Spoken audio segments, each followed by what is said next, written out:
sa atong pinalanggang Mayor, Honorable Rafi Alipio Andaya, atong mga SB members aniya diri karon, Honorable Harvon Balbon, Honorable Evangeline Kalinawan, Honorable Jerry Zamora, Honorable Guillermo Banhao, Honorable Jerry Guimaras, ato ang ABC President, Honorable Antonio Takuyan, ato mga department heads and staff, to the pageant committee, teachers, friends, ladies and gentlemen, maayong gabi! Every woman's dream is to become a queen.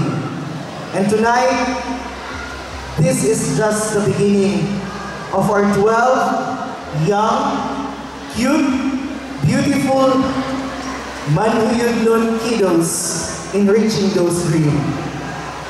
This could be the pillar and foundation in reaching that dream, for we will never know that one of them will become Miss Manhuyud in the future.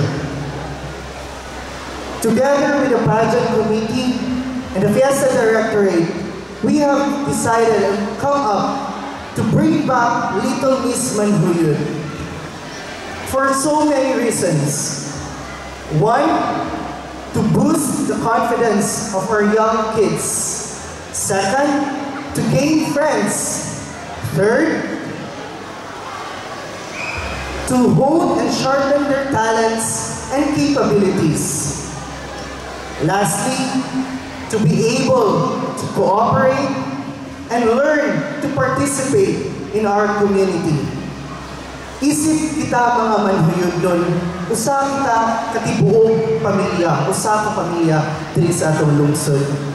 And kinsa may magtinabangay kung dili kita.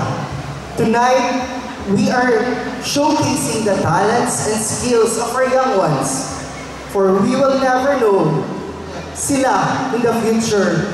This event will become their most cherished memory. So tonight, I, together with the pageant committee and the officials and the Fiesta Directorate, welcome